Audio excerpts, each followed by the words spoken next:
celebration to last throughout the years. So get your good times and your laughter too. Thank you very much, Mr. Božić. I think you did a great introduction to the topic that is going to be an issue for all of us in probably a couple of months, a couple of years. It already was. When we are talking about the smart cities, some people forget what smart cities actually are. Because public Wi-Fi, it's smart city. You logging in into checking your electricity bill, smart city. You checking your whatever credentials with the government, smart city. So you plug your electrical car into the public charging station, smart city. So people think smart cities are not here. They are here. You just don't take them for something special because they're obvious and everyday use. And let's try to get down to the point where there are countries on this planet that already did some steps before us. And of course, US is one of the leaders there for sure. And I would like to ask one of the guests, so thank you very much everybody for coming. We have SI-CERT, we have Trellix, SkyHigh, CyberRest, Forcepoint, Radware and ExtraHop here. And the first question would go to ExtraHop, because obviously I found a case study where City of Dallas in US actually had a problem with public wireless infrastructure, things like that. They couldn't control what was happening there, so somehow they did try to get this data under control. And well, obviously decryption was the key point here, so maybe if you can tell us something about that. Yeah, more than happy to do it. So we just heard that smart cities, this is a huge topic. So this is not a single solution going to solve the problem, it's a lot more. And the city of Dallas might be a real-life example what cities going to do. So Dallas is one of the leading smart cities, what they call. And to give you a perspective, this is something like 43 departments with something like 14,000 employees, so that's quite big. And they're offering public services from free Wi-Fi to smart parks, but they also do a lot of protect and serve critical infrastructure like firefighting, hospitals, water utilities, so really critical infrastructure which they need to protect. And what they learned is basically, being a smart city also means you're going to have more cyber security crime attacking the cities. And basically they told us there is basically every minute somebody is trying to find out how they can go into the system and do some harm. So delivering all these kind of digital services to the people in the city also means you need to protect the data. So that's key for them. And their solution was, well, we need to decrypt the traffic and keep it safe. But as we all know, these bad guys learned how to use this to overcome and use this to infiltrate the systems and bypass the firewalls and the IS systems. So basically, you gain something and there's still a big risk. And then you're going to need decryption of the traffic to really see all the insights and really understand in real time. And I think that's key. This is real life every day. So you can't do some analysis and a week later you're going to do some action. So this is real time. And that's where they kind of came to ExtraHop, because with our product, with our NDR product, the Revealx, we were able to show them in scale and real time how they can decrypt the traffic and get all the insights on scale what they needed for their everyday life. And saying that it's not about only decrypting the traffic, this is all about scale and cost. Because being a public organization, you also need to look at a reasonable cost to provide this kind of service. That's one thing. And last but not least, especially in the US, you need the resources to run this. So the system needs to be very easy to understand and easy to operate. And I think that's what we can deliver there. So we are part of a smart city, and as you just mentioned before, there's a lot more, but we can secure the network and help the people to be safe there. Thank you very much. So I think that brings us to another problem, which is actually all this infrastructure is generating huge amount of data. So every single temperature sensor, every single charging station, decrypted public Wi-Fi, whatever, generates huge amount of data. And this data somehow, well, we have to somehow bring it under control. So maybe Forcepoint can help us out here and tell us a little bit from the perspective of all this data. So what happens then? Okay, thank you. So think about smart city helping us as citizens or tourists coming to the city improve our life, and with so many sensors spread around the city.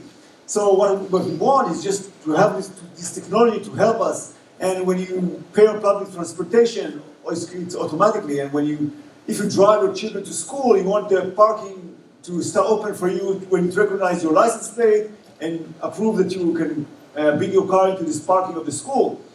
And when I think about the smart cities, I think about them like as a big services corporations, because this is what they are. They give you some services, water, electricity, Wi-Fi, and they tend to have all this data streaming from all of these sensors into a big data lake.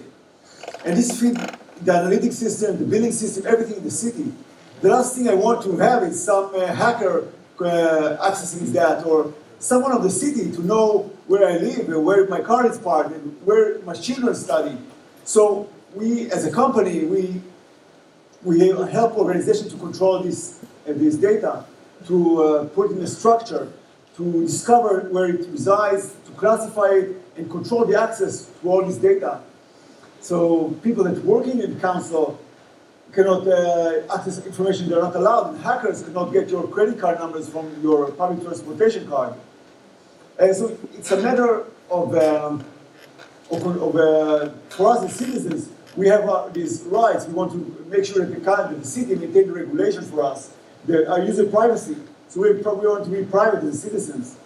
And when talking about city, I think it's also a matter of scale, like my colleague said. It's a bigger scale. It's not just a corporate with 10,000 users. It could be a city with 10 million users. So not all vendors can handle that. Thank you very much. And I think that's all true, but that brings us to the next big issue. So once you solve the two issues, obviously what happens then is the bad guys have huge resources. So I want to do something bad. I don't really need ransomware attack at all. I can just buy myself a huge denial of service attack, for example. I send you a huge amount of data and I make you stop. I make your buses not work anymore because people will not be able to use the tickets. We have seen what happened with the charging stations in Russia, for example, when they were attacked from the other country.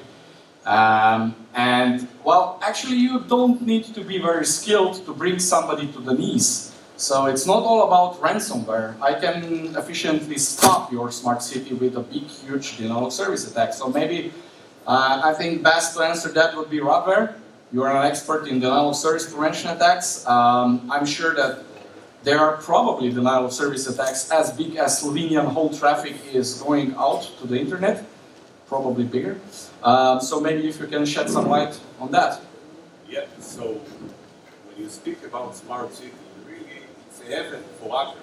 Smart city means everything is connected. It means that all your city is IoT devices. IoT devices that can be used as a bot campaign, and this is exactly what happened in a huge US provider. The IoT themselves attack the provider, and we all go to 5G. 5G means the access is huge. If the access is huge, it means that the attack is huge. So you have your IoT taking down the service provider, and it's happening. Being smart, it means being digital. So in this day, just for you to know, because of the geopolitical situation in Poland, very smart cities are down. This day, it's not PowerPoint. The hackers are using really multi-vector, behavioral, and AI to take this smart city. And smart, it means that all the public assets are exposed because we want to be smart. So it's happening to countries. So for example, last year, country of Hungary was under ransom letter, a huge attack to attack all the infrastructure of the election. So many of countries want to be smart, want to do the election online, all the system is online, all the public of the election is online. It's online out there, so the attacker can use not only DDoS. DDoS is one part of the deal. It's a huge application attack using really sophisticated application, AI, multi-vector bot, which will look like a legit human. It will move the mouse exactly like a human. It will click the keyboard exactly like the human, and it will approach your smart application or the service provider like it was a legit user. And to be able to be smart, you need that eventually that your protection system will be smart enough to be able to detect and to be able to know who is the good guy and who is the bad guy from all layers. So it can be DDoS, it can be network-based, it can be application-based attack, and today we see a lot of user intent attack. So being smart is great for us, but we should all remember it's great for the attacker as well. So sometimes being stupid is not a bad idea. That's for you to know. Thank you. You mentioned a couple of real attacks, you mentioned a couple of examples, so I think Trellix Sky High can give us some examples of real attacks that happened before, that maybe you are familiar with, that deal with smart cities, with problems with IoT, whatever. I'm sure you heard something about it because it's two big vendors that actually deal with those kind of stuff. Maybe I would mention Mirai as another one. I think what happened, it was 6th of October 2016, all East Coast USA, applications like Netflix, Spotify, Reddit stopped working. Reason was also mentioned DDoS attack, and specifically DNS servers connected with one company then. The other website was still working continuously. So the first time we saw using in Internet of Things things like CCTVs involved in this, or recordings for CCTVs, and routers, things which have basically just Wi-Fi connection, have some internet connection, but we usually don't approach them directly. Heading to this is, I would move a little bit from Slovenia to Slovak Republic. We had one project, Smart City Prešov. Initial idea was connect our CM solution, now more Trellix solution, with CCTVs. The ability through logs recognize there are more accidents happening, also little bit recognize even attacks, personal attacks are happening. It was just some general idea which didn't work so far, and we little bit changed direction. Trellix and including Sky High, moving to different way, more focusing what in the city is the most vulnerable place. If you remember WannaCry, it stopped life in Ukraine. From that time, you couldn't buy bread in the shops because cashier machines was not working that time. Neighbor, Slovak Republic, it hit only one small hospital in Slovak Republic.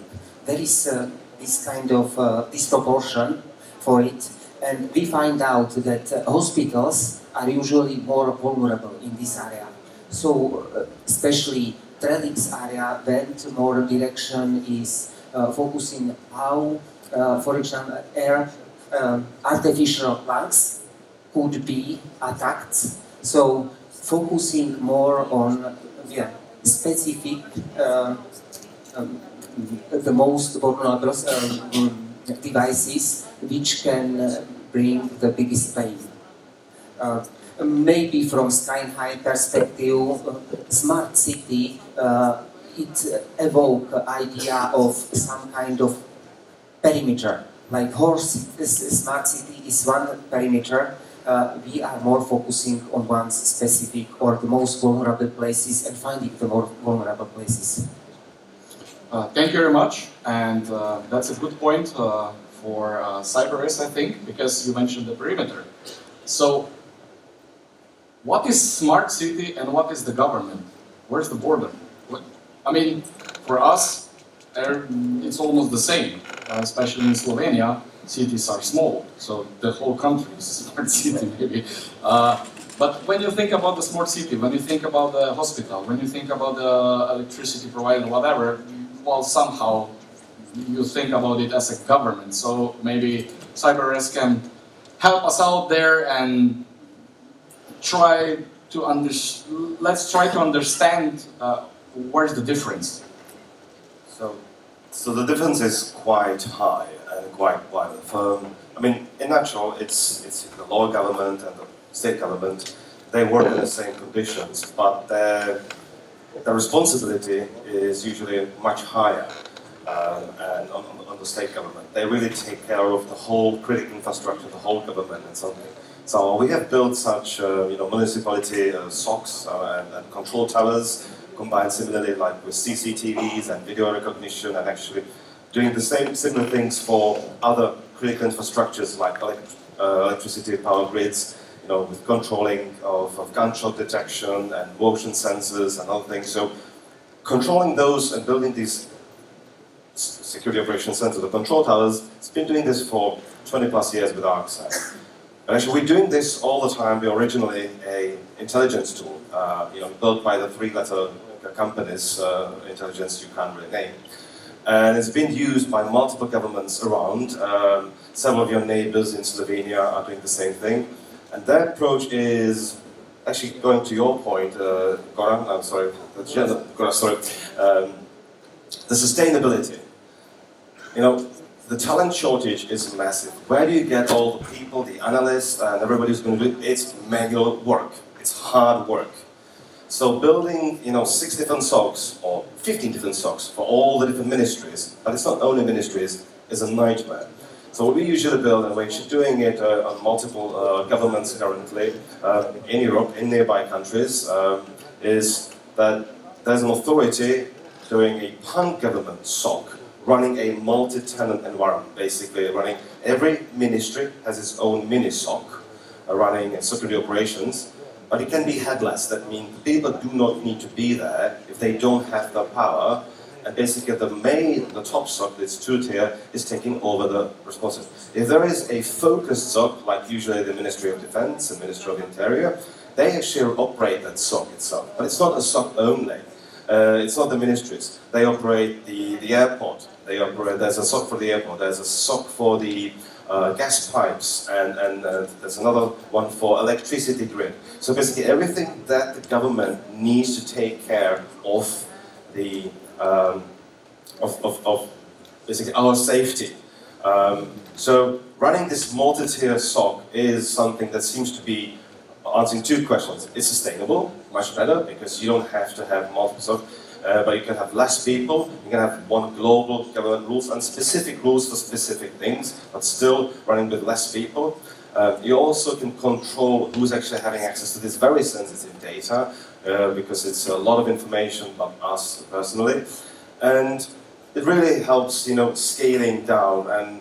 And you ask what the difference is. Well, if you see how much you consume, how much you produce data as an enterprise, then how much data you produce in a smart city, and all these lovely sensors, they are super chatty. They just really flood you, and now we'll upscale it 100,000 times. So what we're doing is we're building SOCs for 1 million plus EPS. That means events per second that you need to make strict decisions in real time. I think we're the only one that can actually do that. scale up and scale it down. And it's not only the tooling. The last thing maybe to just answer, to piggyback this, is who's going to be liable for that? So I don't know if we're going to be liable. We're doing everything we can to find, detect, remediate, and also help the people understand. If there is a big problem, like Log4j or something, we do a lot of threat research and threat advisory. Being a good citizen in the community, we believe in collaboration. So we give away all this information we found out for free. So that was a big thing. We wrote the SI-CERT report with an exec summary, plus the technical things, plus we gave them a tool, a quick one. We don't guarantee we're going to fix every problem, but if you are using our solution, you can get an advisory what to do, how to do, and maybe a tool that's going to help you. Sometimes we are fast, sometimes we are slower, but I think sharing this together, and I think nobody's going to say, I'm going to do that. Sharing this together and fighting in a collaborative way is going to help us because we have vulnerability research, but we cannot guarantee that we're going to detect every vulnerability. Sometimes it's us, sometimes it's you, sometimes it's somebody else.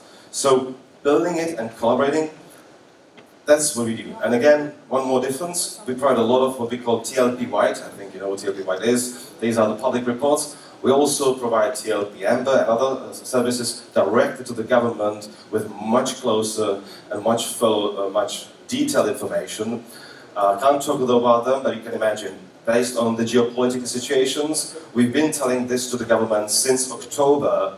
There are things happening. So when the war officially started in February, the cyber war started, we saw the first signals that we could detect them, and we're informing the government already back in September, October preparation. So that's how the difference is.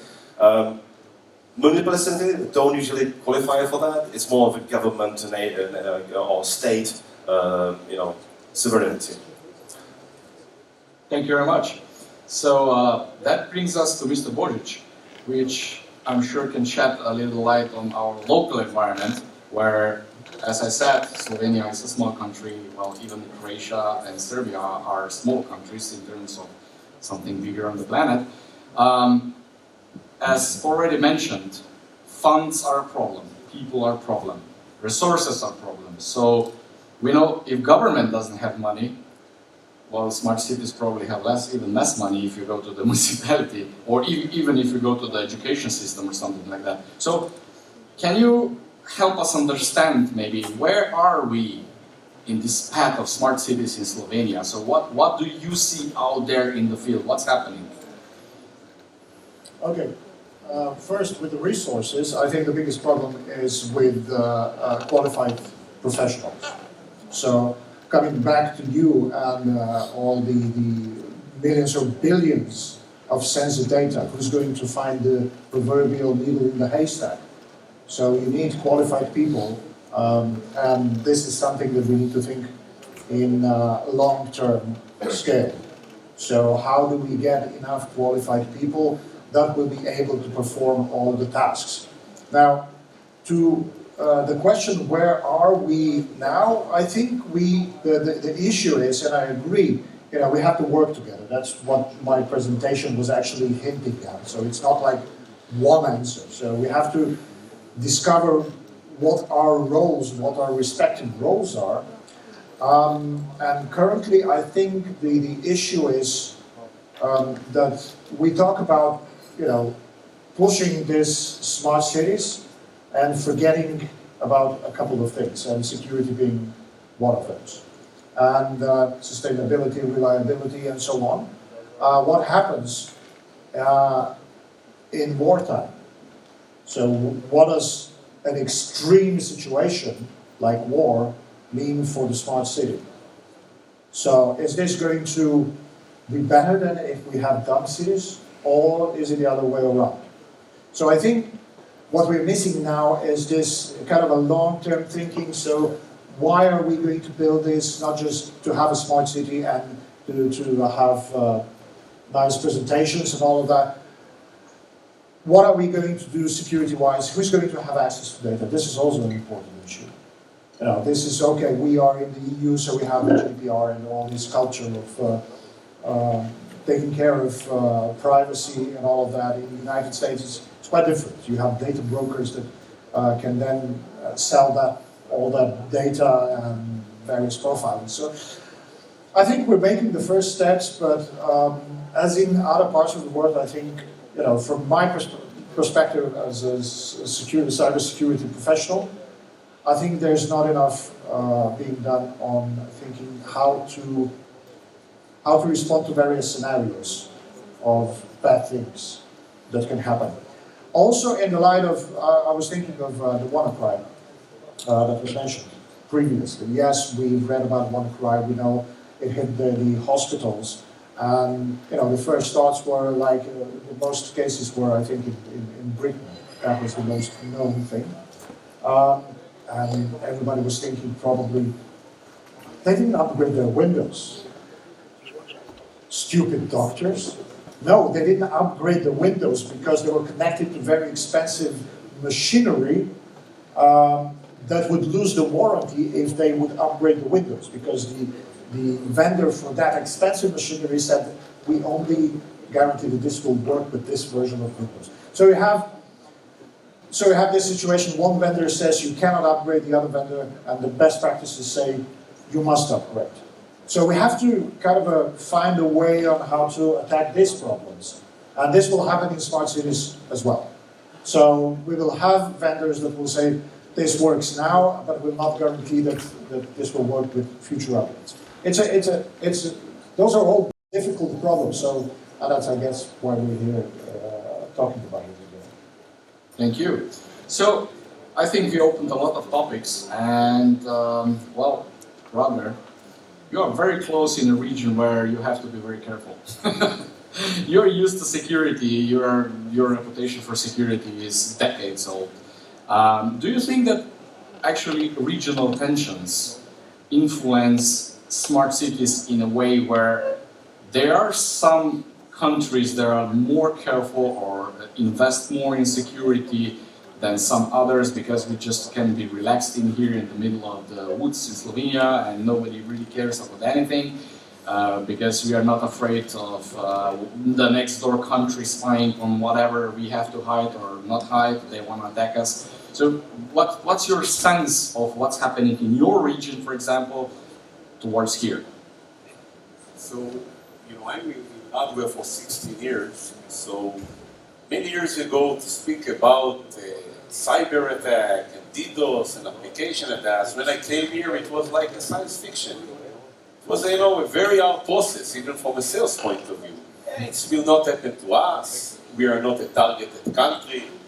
In Israel, I'm coming, the HQ of the company is in Israel. So in Israel, we like to collect cyber enemies as well. So we have many attacks. So, for example, just for you to know, the Israeli ISP who protect the government is handling 1,000 attacks daily. So we know what is to attack a country. Again, but going forward, I'm traveling all around the region. I'm covering the Nordics, for example. So you see now, again, because of the geopolitics, many service providers are under attack. You see now Poland in this region. National Bank of Poland is under attack right now. Not many. Police of Poland is under attack. Banks in this region as well currently are under attack. I'm working with them, so I cannot explore, but they are under attack. So it's not will happen, it's happening. Countries are investing quite a lot in security. When it's come to election, as I already mentioned, election is a big, compelling event for attackers. There is an election, it means somebody is not like the other guy. This is election, this is politics. It means, okay, there is election, great, let's take down the country. So, my perspective today, it's not that if it will happen, it is happening right now. You can see attack daily all over. And it's not only DDoS attack, really. It's multi-layer attack, very smart attack that is taking down and stealing information out of huge companies. So we saw the Capital Bank, for example, and we see service provider, as I mentioned, service provider, 5G. Remember, 5G, huge access. Huge access, huge attack. Couple months ago, again, in Israel, 1 tera of attack. And another 400 gig of attack. You know, couple years ago, to speak about 1 tera of attack, it was something you will not think of that. ING got last year 800 gig of attack. Think of small country. Attacker doesn't care about the size of the country. Think a huge attack and a multi-vector attack can take down a country. We are speaking about small or smart city. Think about chaos in the country. You are shutting down the country from being connected to the internet. So this is thing that happening today.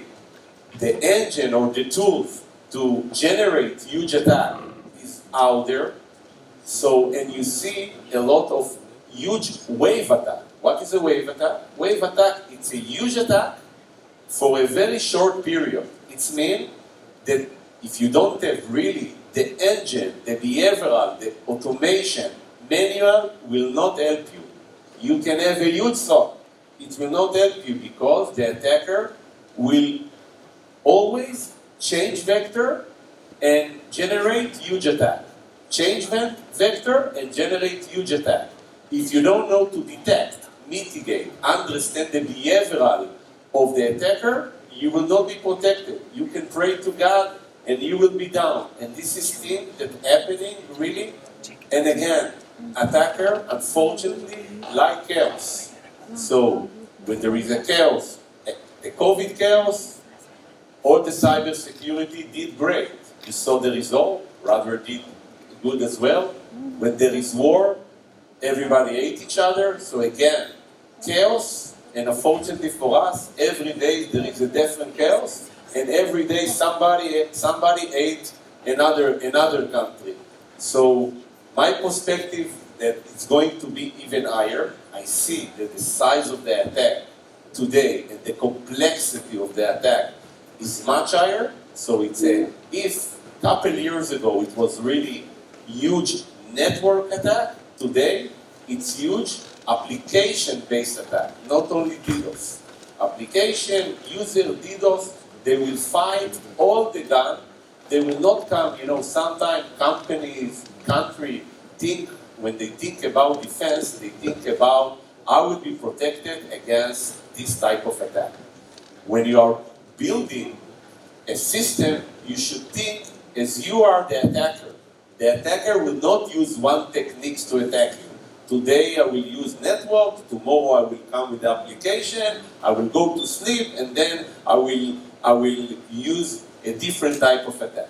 No, they will bomb you with all the technology out there, and really it's about synchronization, about different modules, and to be able really to understand what's going on from all layers, to be able eventually to detect and mitigate attack, country-based, city-based, organization-based.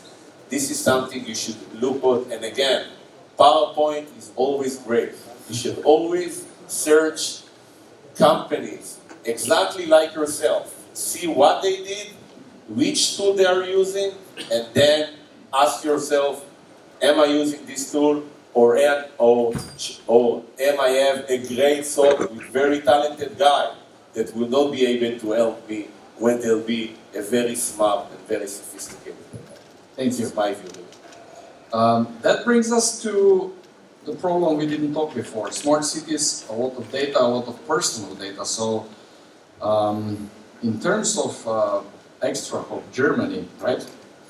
How do you think people look upon their private data in Germany being all around the smart city infrastructure exposed?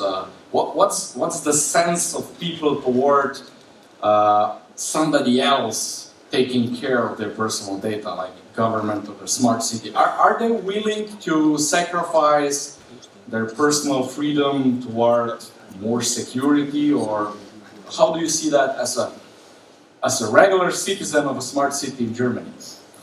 So in Germany, and I guess in many other cities and countries, data protection and especially private data is a huge topic. We're gonna create endless of private data and smart cities everywhere. It's basically you're using a bank account or whatever, you're gonna use your private data. So everyone is scared that there will be misuse of data. And that's why I think we have, for a good reason, very strong GDPR laws in terms of how can you use the data, who is allowed to use the data. But that's only one part of the story. I think public organizations and companies as well need to take their ownership and to protect and make sure that there is no misuse. Because again, taking advantage of all the benefits means also you give away something. And obviously you're going to expect that you're going to be protected and somebody takes care that these laws are really enforced and the protection is there. And obviously one part is that you're going to look what's there, what's going on, and that's where we can help and secure. We cannot protect, but we can show what's going on and give you an early warning, I would call it, that there is action needed. And as we heard, it's very hard to get the right talents inside the IT departments, so we are lacking all of people. So automation and machine learning is a huge topic there, because we need to fill the gap. And filling the gap means we need to help the people that machine learning is giving you something back where you can react in real time quicker to this kind of threats. Because again, if I give my data inside any organization, I would like to feel safe that this data is not misused. And that's where basically it's going to end up. Thank you.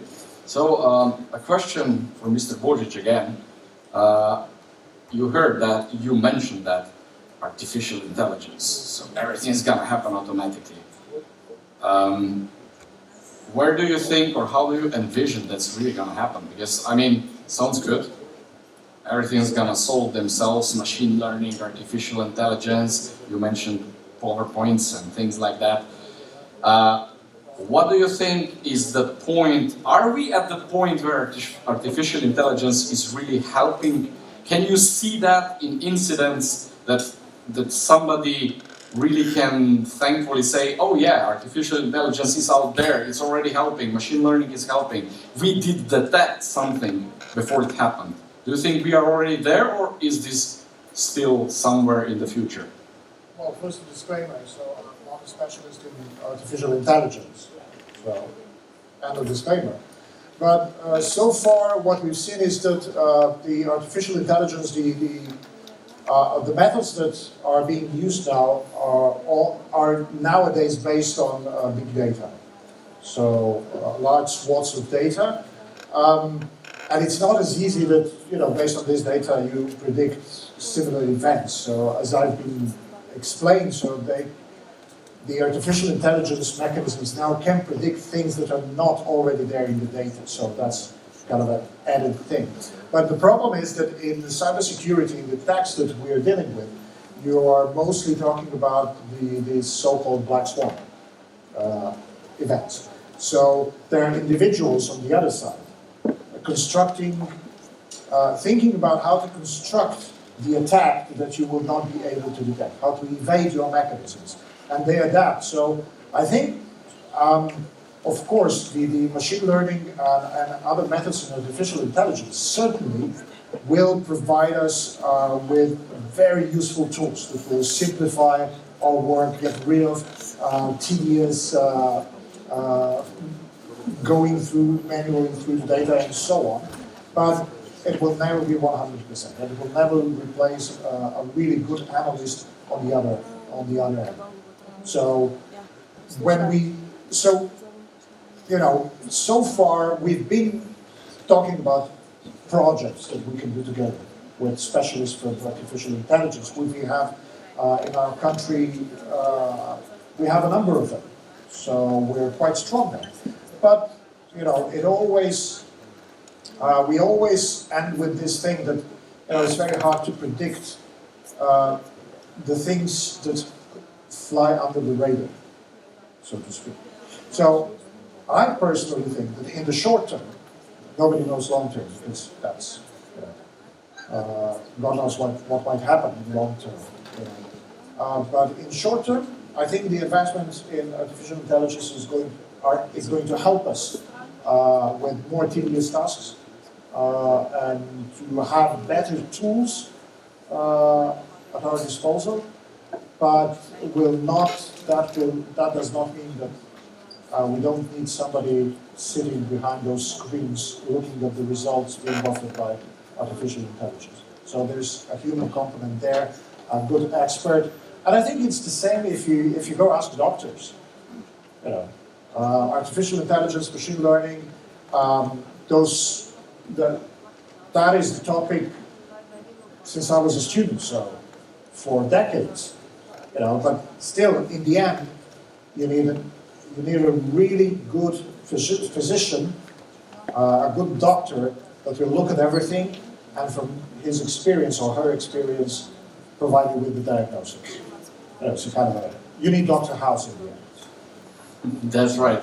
Thank you. So everybody see, you can now be happy because you will not lose your job. Because machine learning will not take away the job, you will still be needed. So thank you, Mr. Božić, for that. I think not to bother you anymore because the time runs. I would say thank you very much to everybody of you. Very nice discussion. We will now move on to the auction part, so you are all dismissed. Enjoy the rest of the auction and barbecue later.